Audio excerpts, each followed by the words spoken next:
Bonjour et bienvenue sur Matin TV. Aujourd'hui, nous allons parler de la recherche d'emploi. Nous donnons la parole à coach Leila Narim, qui est aussi professeur-chercheur et responsable RH à SK École de Management. Coach Leila, bonjour.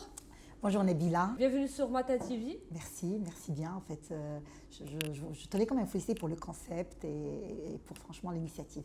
C'est juste extraordinaire. L'obtention d'un premier rendez-vous d'embauche n'est jamais une démarche aisée, surtout lorsqu'on est fraîchement diplômé. Quelles sont les astuces pour relever ce défi? Donc, première démarche à faire, c'est bien sûr se connaître. Voilà. Donc, le bilan de compétences. Donc, le candidat devrait un peu s'arrêter pour savoir déjà, en fait, qu'est-ce qu'il a à offrir à l'entreprise. Comme dirait le dicton, un commercial qui ne connaît pas son produit ne saura pas le vendre. Il s'agit un peu de connaître ses hard skills et ses soft skills. Donc, toutes les compétences techniques que l'on maîtrise, mais également toutes les qualités humaines et personnelles que l'on a à notre disposition et qui pourraient être éventuellement un atout que l'on pourrait présenter à l'entreprise. Donc, d'abord, la connaissance de soi via le bilan de compétences. Deuxièmement, le projet professionnel. Ça veut dire un peu construire un projet à moyen, plutôt à court et à moyen terme, voilà, avec des indicateurs, bien sûr, et finalement qui correspond à ce que j'ai envie de faire, à ce que je peux faire et à ce que j'aime faire.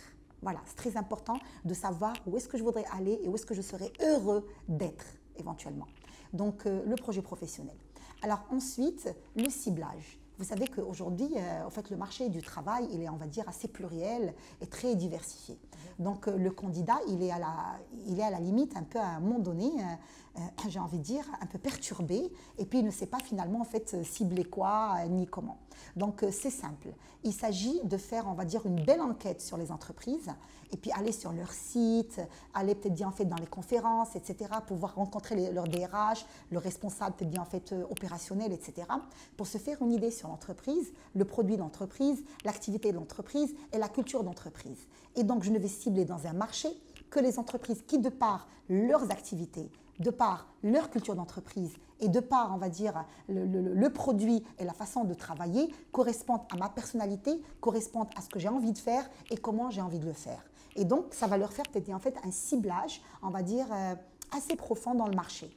Et donc, après, quand on cible, c'est un peu plus ou moins facile. Pourquoi? Parce que quand je connais ma cible, c'est facile pour moi, en tant que chercheur d'emploi, de mettre ma candidature dans la perspective recherchée par l'entreprise. Et donc, j'arrive à répondre, on va dire, de façon assez, j'ai envie de dire, optimale à son besoin à elle. Voilà. Et après, il y a, bon, maintenant que j'ai ciblé, il s'agit de se faire connaître par les entreprises. Je le dis assez souvent, c'est l'ère des faire savoir, plus que l'ère des savoir-faire. C'est-à-dire il faudrait que, peut-être bien fait, les entreprises sachent que j'existe, sachent que j'existe avec ces talents-là, avec ces compétences-là. Et donc, c'est au candidat un peu de se mettre, on va dire, dans une approche de branding, une approche de self-branding éventuellement pour se faire connaître. Donc, tout est bon. Donc, il faut être visible sur la toile Internet. Donc, aller sur un peu les réseaux sociaux, on va dire, à caractère professionnel. Donc, voilà, donc les réseaux sociaux à caractère professionnel sont très connus, hein, voilà, du style un peu LinkedIn, vidéo, etc.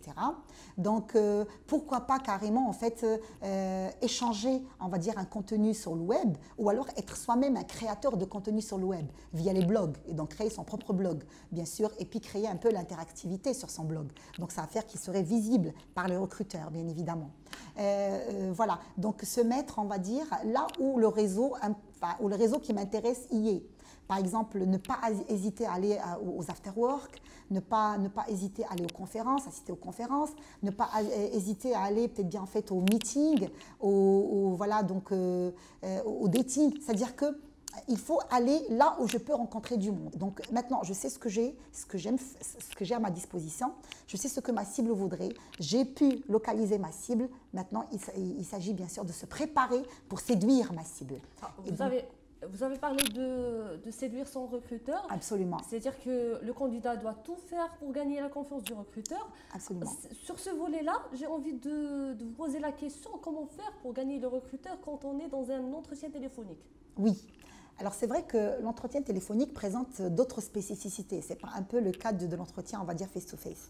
Donc voilà, il y a des paramètres auxquels il faudrait être très vigilant quand on veut peut-être bien réussir un entretien téléphonique. Et j'ai envie de dire que l'entretien téléphonique aujourd'hui, il intervient dans la première étape finalement de la série des entretiens auxquels on veut dire et inviter le candidat. Donc, la première des choses, c'est choisir l'endroit où je vais peut-être bien fait recevoir l'appel téléphonique. En principe, on va me dire peut-être bien fait qu'on vous appelez à telle heure pour un entretien. Donc, je devrais peut-être bien fait choisir un endroit où je vais peut-être bien fait loin des bruits, etc., pour pouvoir me concentrer sur la communication en question.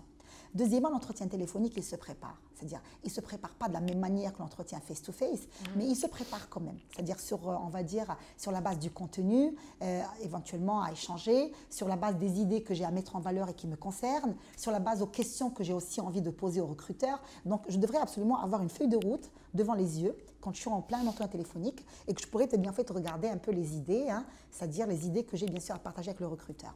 Donc, deuxièmement, faire très attention à son non-verbal, même via le téléphone. C'est très important. Donc, sourire derrière le téléphone. C'est-à-dire que le recruteur, il arrive à reconnaître une voix qui sourit.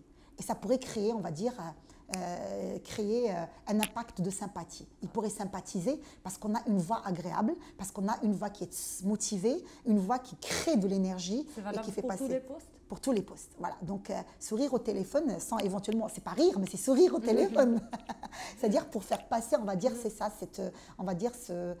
voilà, cette impression de sympathie qui va bien sûr séduire le recruteur finalement de l'autre côté. Et puis voilà, donc, et surtout, ne pas oublier une idée sur soi que j'ai envie de dire. C'est pour ça que le travail avec une feuille de route s'avère être très opportun et très important. Et en final, c'est-à-dire penser à finir l'entretien téléphonique avec une note positive. Voilà, montrer qu'on est motivé, montrer qu'on est impliqué, être très généreux quand on nous pose des questions, voilà, pas trop sombrer dans les détails, pas trop sombrer, franchement, voilà, parce que ça pourrait être un peu assez routinier de l'autre côté. Donc, mais surtout, soyez précis, concis et complet et finir toujours sur une note positive. Un exemple pour finir en note positive? Ben voilà, c'est-à-dire ouvrir peut-être bien en fait sur un entretien face-to-face, en peut-être bien proposant au recruteur bien sûr de se rencontrer de vive voix pour un peu lui parler de façon plus large et plus précise de notre réelle motivation pour son entreprise, pour peut-être bien en fait lui expliquer plus de détails qu'on peut-être bien l'entretien téléphonique ne permet pas peut-être bien ce qu'on s'étale on va dire de la même manière, mais voilà, c'est-à-dire construire avec lui et s'ouvrir sur peut-être bien en fait une rencontre face-to-face. Encourager le recruteur à avoir envie de nous voir et de nous parler, on va dire, de vive voix. D'accord. Une dernière question. Quelles sont les erreurs à éviter dans une démarche de recherche d'emploi? Très bien. Donc, les erreurs. Donc, la première erreur, c'est bien sûr, en fait, de ne pas s'informer sur l'entreprise, sur la cible. Vous savez, c'est une démarche, on va dire, où moi, je vais bien choisir une cible et aller me vendre chez la cible en question. Donc, il s'agit bien sûr de s'informer sur l'entreprise, la documentation, réaliser des fiches, peut-être bien en fait, par secteur d'activité. D'accord. Donc, il y a une technique que je pourrais partager qui est très facile. Au fait, c'est ça. C'est-à-dire, voilà, peut-être bien en fait classer les secteurs d'activité qui m'intéressent par, on va dire, par ordre. Et puis voir pourquoi le secteur m'intéresse. Par exemple, moi, je suis un candidat qui est plus intéressé par le salaire. Voilà. Bon, c'est un peu le cas de tous les, un peu les jeunes d'aujourd'hui. Donc, le salaire. Donc, je vais peut-être bien en fait chercher le secteur qui paye le mieux. Voilà. Et donc, je vais être bien en fait, la première catégorie, c'est le secteur tel parce qu'il paye mieux, parce qu'il y a ce critère. Bon, le deuxième critère de mes choix dans un projet professionnel, c'est peut-être bien en fait, voilà, donc la mobilité. Et donc, je vais bien sûr choisir le secteur où la mobilité y est comme, on va dire, un indicateur fort. Et puis voilà, je vais classer par exemple 2 secteurs qui m'intéressent. Premier secteur, deuxième secteur. Dans chaque secteur, je vais peut-être bien mettre peut-être bien 10 ou 15 entreprises qui, de par la culture d'entreprise, m'intéressent. Et donc, j'aurai le critère de mon projet professionnel et la culture qui m'intéresse. Pareil pour le deuxième secteur. Donc, si j'ai 15 dans le deuxième et 15 dans le premier et 15 dans le deuxième secteur, j'aurai 30 entreprises pour cible qui, de par le projet et la culture d'entreprise, ils m'intéressent.